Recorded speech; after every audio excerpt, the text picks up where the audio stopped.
We all are gonna die. We all are gonna die. We all are gonna die. We all are gonna die. Why don't we help each other prepare for it? Without death there could not be life. I'm talking about end of life conversations, conversations about the end of life. Death and dying, grief and loss, conversations about the end of life. So helping people understand how much goes into end-of-life issues and planning for them. And it's not just funeral planning, it's estate planning, your advanced healthcare directives, so that if you wind up in the hospital and you're unconscious, somebody can speak on your behalf and know what you want. Welcome to this episode of End of Life Conversations. I'm Reverend Wakil David Matthews. And I'm the Reverend Mother Ana Luisa Armendariz. In this podcast, we share people's experiences with death and dying, grief and loss, and the end of life. We really enjoy all of our excellent and insightful guests. They generously tell their stories with compassion and wisdom. We also want to thank Wakil and Wendy's children and partners for that wonderful introductory song. Okay, let's get started. Hello, everyone, and welcome. In this episode, we are pleased to speak with Gail Rubin. Gail is a pioneering death educator who uses humor, film clips, and outside-the-box activities to teach about end-of-life topics. An award-winning speaker, she knocked 'em dead at TEDxABQ in 2015 with her talk, A Good Goodbye. She's also the author of 4 books on end-of-life issues, and we will put links to all of those in the podcast notes. Gail is also a certified thanatologist, an advocate for planning ahead, and the host of the Doyenne of Death podcast and Mortality Movies TV series. She also coordinates the Before I Die New Mexico Festival. Welcome, Gail. Great to be with you. Yeah, we're looking forward to this. And I met Gail at the conference at what did they In call Seattle. it? They called it a Death Care. Death Care Conference. Super Conference. Yeah, Death Care Super Conference in Seattle, and we had a good conversation then too. So I'm really glad you could join us. Looking forward to this. And I did sign up for your Before I Die festival, and have been able to see some of the recordings. And looking forward to more of those. Yes, they're coming online on YouTube. Yep. Yeah, that's great. We'll have a link for that. And for the next one, I assume there'll be another one next year, right? People keep asking for it, so I guess I got to do one. Well, we always start with the question, when did you first become aware of death? Would that be like in terms of having someone in your family die, or? Yeah, it could be. Just basically, could be your dog, you know. Yeah. Whenever you kind of had a realization that, we don't stay here forever. Yeah. Well, my grandfather, my mom's father, was the first of my grandparents to die back in the 70s. And I was just out of high school then. So I'm Jewish, and I had a good Jewish education. I went to Sunday school. I went to Hebrew school. I had a bat mitzvah. I was confirmed. And with all of this Jewish education, I don't remember much about Jewish funerals being taught. And I've since learned quite a bit about it. And in fact, many people don't know Jewish burial is naturally green burial because according to the traditions, you don't embalm. The blood is considered a part of the body to stay with the body. The body is dressed in cotton or linen clothing and put in usually a plain pine box, some kind of soft wood, without trim, no metal. So it's all biodegradable. And it's supposed to be put in contact with the earth. So a Jewish burial is the closest you can get to green burial in a conventional cemetery. Yeah. But of course, I didn't know any of this when I was a teenager and my grandfather died. But I think one of the things that really struck me as teaching about death is what I was supposed to be doing with my life. I majored in television and film in college at the University of Maryland, College Park. one of my classes was a film production class where we all had to make a movie and call it the bubblegum film. It had to be black and white, 3 minutes, Super 8. I'm dating myself here. And a lot of my classmates did something with car chases and something about bubblegum at the end. I did a satire of the opening of Ingmar Bergman's classic film, The Seventh Seal, where a medieval knight, you know it, yes, wakes up on a beach at dawn and death has come for the night. And the knight challenges death to a game of chess in the original 1957 movie. Well, in the bubblegum film, when the knight challenges death to a game of chess, death says he never learned. The idea was, you know, as long as the knight keeps winning the chess game, he gets to live. So in the bubblegum film, death was played by my boyfriend, Bob, and my future ex-husband. And he was just so very funny as death in this movie. And at the end, they agreed to abide by the fortunes and the wrappers and the bubblegum. And death gets his man. The last shot is death and the knight walking down the beach. And death puts his arm around the knight's shoulder and starts skipping. And I love it. I look back at this, and I did get an A on the project. Yeah. But I look back at that, and I realize this was the universe telling me this is my future business opportunity to be making fun of death with films.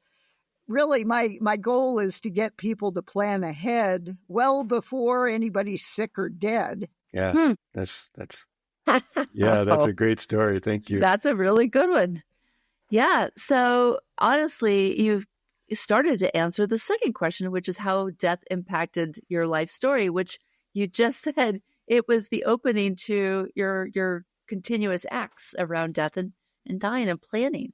So tell me more about this. Well, I actually got into this field because I got married for the second time in 2000. Dave and I had a very creative Jewish Western wedding, and we had everybody dress up in Western wear, and we had a Western swing band fronted by a rabbi. And our rabbi at the time, very musical. In fact, he's in Denver now, Joe Black, Rabbi Joe Black. He played guitar with the band at the reception for a while. But we had such a good time. I wanted to write a book about creative life cycle events and call it Matchings, Hatchings, and Dispatchings. And I got to write a monthly feature in our local newspaper, which looked at weddings and births and deaths. And it was the stories about death and funerals that got the most reader response. And 15 years ago, you know, there was plenty about creative wedding planning, but there wasn't much about creative funeral planning.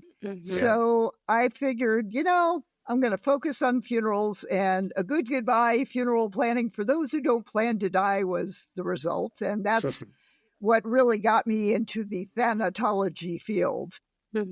And I absolutely feel like I'm doing what I was put on this earth to do. Because this will be audio, we want to just say that A Good Goodbye book is right behind her. It looks great. We might do some advertising with that at some point. So that'd be so on cute. social media. So that's really good. Thanks for doing it. I love you've also got some wonderful skulls back there. Oh, yes. Anyway, so let's see. Yeah, tell us more about your work that you're doing now, and kind of the depth and breadth around what it is and how it works, how it keeps you busy. So the book came out in 2010.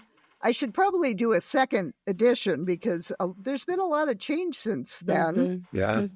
But I've written other books. Hail and Farewell is templates for cremation ceremonies and tips on putting memorial services together. I also did a book called Kicking the Bucket List, 100 downsizing and organizing things to do before you die. Beautiful. I love that. I do like to bring humor into my talks. I also love to use film clips because there are studies that show that people will remember a scene from a movie a lot longer than they'll remember anything a speaker tells them. Yeah. So I have a license to use film clips in my talks, and I try to combine that, showing a film or a TV scene, and then talking about the lessons that we can learn from that. And in 2024, I started a TV series called Mortality Movies. And so myself and two other death educators were based in Albuquerque joined me on the set, and we watch film clips and we talk about them, and we have different themes, Wow. related to death and grief and funeral planning. And I'm planning a second series because there's still so much to cover and so many great film clips to illustrate with. Yeah. I had to watch your TED Talk, and it was really fun. Really fun. I love that. It's a unique format and beautiful. Yeah. And I was one of the first people to hold a death cafe in the United States. A death cafe started in the United Kingdom in 2011 with a guy named John Underwood, who was inspired by the work of a Swiss sociologist named Bernard Cretaz. And Bernard would have these gatherings at cafes. You have a little coffee or tea, some cake or cookies, and talk about what's on your mind about mortality issues. And John actually created a whole social structure to having this event and calling it a death cafe. There are certain rules you have to follow. Funeral homes can't use it as a selling opportunity. And, it's no agenda. It's just set by the people who are there and what they want to talk about. Yeah. So I was the first one west of the Mississippi to hold a death cafe in September of 2012. The first one was in August of 2012 in Columbus, Ohio, with Lizzie Miles. And now it's a worldwide movement. And there have been thousands of death cafes held. So I was pleased to be one of the first people to say, I want to do this. Right. Yeah. I actually remember writing to John Underwood. I still might have that email, but I wanted to open up a death cafe here after I finished my herbal training way back a long time ago as well. But I always thought, is it really his name? John Underwood? Yeah. Right? Like, I just remember, is this his nom de plume for death cafes? Well, I noticed in the funeral business, there were certain people who, is your name your destiny? There's a guy named Brian Flowers, who was very big in green burial. A woman named Julie Burns, who was a cremation expert. It was too funny, but that's lovely. So, Gail, what are your biggest challenges in your day-to-day work? So what I do is I'm a bridge between the general public and people in the end-of-life businesses. I don't consider myself a death doula. I don't particularly want to be around people when they're dying. I've seen enough of that for the past year and a half, which I can tell you about if you want to hear. But my biggest challenge is to get people to talk about death well before it darkens their doorway, so that they can be prepared to better handle it. I'm a big advocate for pre-need funeral planning. Now, whether that means you actually pay for it, if you can't afford it, just figure it out later. But it really helps to have either bought some kind of life insurance, or, in many cases, if you pre-plan with a funeral home, you are buying an insurance policy that will pay the funeral home. And so helping people understand how much goes into end-of-life issues and planning for them. And it's not just funeral planning, it's estate planning, your advanced healthcare directive, so that if you wind up in the hospital and you're unconscious, somebody can speak on your behalf and know what you want. So, unfortunately, even though 100% of us are going to die, less than 30% of adults have done any of this end-of-life planning. And that's going to leave a lot of loved ones scrambling to figure out what to do, how they're going to pay for it, and, if they're doing the right thing. Yeah. and probably could also and has also created conflict amongst siblings and family members. And so it's such a great, I mean, that's pretty much the theme of our work here, is to try to make sure people know this is something to pay attention to, something to talk about. So thank you for emphasizing that. It's so important. So what do you do to support yourself? Whatever your resources that you have for, and it gets hard. Like, and you could also, I wouldn't mind hearing that story that you offered of the year and a half. Maybe that'll be a good way to kind of segue into how you support yourself when it's hard. Well, so in terms of like making money at this, really my biggest money maker is holding the Before I Die New Mexico Festival. I'll get several sponsors to underwrite doing that. That's my biggest way of making money. I still sell books. I get a monthly royalty from YouTube for all of my YouTube videos. It's kind of, and I am a certified funeral celebrant, so I charge people if they want me to do a service for them. But yes, the past year and a half, I have had 5 family members die, including my husband, rather unexpectedly after surgery, prostate surgery. And it led to all sorts of medical complications. And within 3 weeks, he was dead. So Last sorry. week on inpatient hospice. Yeah. And, you know, I talked to my brother-in-law when we were walking into the funeral home to finalize the arrangements that we had made the previous year. You know, I've gone into many, many funeral homes, and this time it feels different. Yeah. I have no idea how people who haven't planned ahead can actually go and do this. And it takes a lot longer if you haven't already planned ahead. Yeah. But yeah, so Dave died. Both of my parents were still alive then, and my dad had heart issues at the same time I was going through everything with Dave in the hospital in April of last year. And then Dave spent his last week in an inpatient hospice, and I was with him around the clock. In August, my dad turned 93, and like 2 days after that, he had heart trouble again. And he was going to the hospital, and I was talking to him on the phone, and he said, I want what Dave had, meaning inpatient hospice. Yeah. And I said, we will get that for you. And we did. I flew there, and my older brother and I were actually in the room with him when he died at like shortly after 4 a.m, but I was asleep. And he just kind of slipped away.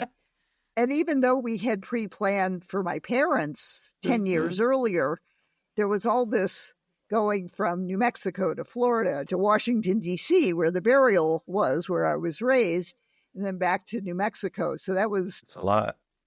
It left me with some very unsettled dreams, I think, was to process all that running around.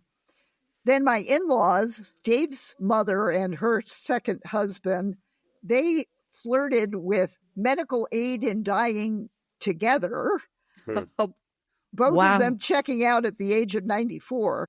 Wow. It's legal here in New Mexico. Yeah. But it turned out that my mother-in-law qualified, but her husband didn't. Oh. He was too healthy.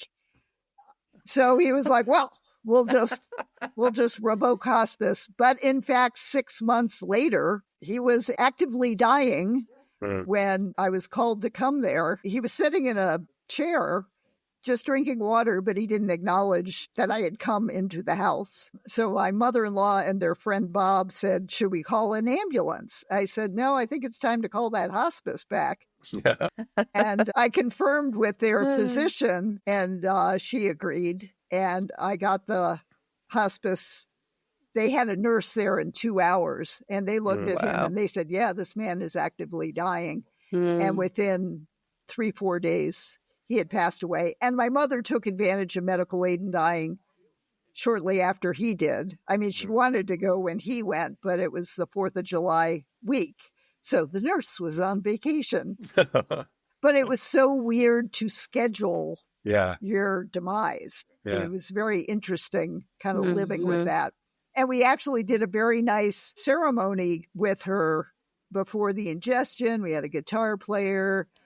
And I worked with 2 death doulas here in Albuquerque. Thank God for them, because the husband, he had terminal agitation that was pretty hard to handle. And the doulas took care of that. Oh, nice. Yeah. Mm-hmm. And then my mom just died on October 31st. Oh, wow. And that was the long series of hospitalizations with pneumonia, breathing problems. Mhm. And, she'd get well enough to go to skilled nursing and then decline again. And finally, the 3rd ER admission since July, she was in the ICU, and the palliative care doctors recommended hospice. And I was like, I kept bringing it up to her each time she was hospitalized. She was like, no, I'm not ready. So this time she didn't have a choice. And that was right before my Before I Die festival. Yeah. Oh, yeah. So that was incredibly stressful. I did fly there. I was there for a week while she was still cognizant. And then as they kept increasing the morphine and the Ativan, and she was sleeping all the time, the nurse basically said, go take care of yourself and go back to New Mexico and do your festival. So I did. And it was just like, if I had not done this pre-planning, because the first day of the festival, I'm in, a back room making funeral arrangements, but because it was already set up, I was able to do that. And we set the funeral for the next week. And I'm only just getting to the point where I can finally breathe and relax a little bit. Yeah. And Gail, I really appreciate you sharing this story with us, your life story. And I just want to take a moment to I appreciate this moment to bear witness to it's a hard lift. You had a lot of heavy lifting to do, and it was easier for you because of the planning, but it's still heavy lifting. And I appreciate that you've done so well with this diverse kind of death processes. And I appreciate you. Yeah. Thanks. Yeah, we did wind up doing a dual graveside funeral for my mother-in-law and her second husband. That was different. Beautiful. Thank you. Again, that's a wonderful story. Appreciate that very much. And how have you, since October 31st, how have you been resourcing yourself? So we just had Thanksgiving, and I was pretty sad most of the weekend. I was like, all these deaths and changes, and I've been you're a human being, but a human doing, keeping busy to keep the grief at bay, and finally easing off of all the doing lets the emotion seep in. Yeah. And we need to do that. I've got some good friends here who are, we call them our deathies, death doulas, and, folks who like to come to death cafes and whatnot. And they've been very supportive of me. And it's good to have friends like that. Yeah. That's so important. My wife and I were talking to a social worker this week. She's got a terminal diagnosis as well, but she's doing really well right now. But she's been feeling depressed, and upset, it's anticipatory grief, if you will. And I loved what the social worker said. She said, "Well, have you cried about this?" and Wendy is a person, I think Anna Luisa is another one of those people who doesn't cry very much. Me and Wendy, yep. Yeah. And she said, "So let's think about ways you might be able to get some of that out, So do you have any?" And Wendy said, "Oh, there's some music maybe." So she's, she said, she encouraged us to think about ways that we could embellish, get into a space where she could actually allow herself to weep. And she said that might be helpful. And so I really appreciate what you just said, Gail. I think, besides the doing and all that stuff, which you can help yourself with, the mourning is so important, and doing however you mourn. It doesn't have to be crying, but some sort of ritualized or thoughtful mourning of the loss we have. The losses can't be ignored, One of the films that I love to show to help teach about planning for end of life is a movie called Elizabethtown. And it's actually a romantic comedy, but it features a funeral and a wedding. It features a conflict between a family about cremation versus burial. But there's a couple of passages where the sister asks her brother, who's the main character in the film, have you cried yet? Mm-hmm. And he doesn't cry until finally he's on a road trip with his father's cremated remains. Mm. And that's a great film to check out. Yeah. I also like how you mentioned that you seep. And I think I'm a seeper. Like after I get all my doing done, I might seep a little bit. Like that's how it comes out. I like that. Seeping your weeping. I'm steeping my weeping. It's little bits and pieces. What frightens you about your end of life? What frightens me about my end of life is I have a hot tub in my backyard, and I worry that I'll be, and since my husband died, I have no children. I have a cat that, I could die in the hot tub and no one would find my bloated carcass for days. Oh my, yeah. And the first time I had that thought, I thought, well, maybe I should get a housemate. And like the universe listens to your thoughts. Yes. 2 days later, one of my girlfriends, her son was in college here in Albuquerque, and he had dropped out like 6 months shy of getting his degree. Mm. And he decided to return and take care of that 6 months of internships that he needed to do. But his brilliant idea was he was going to live in his car.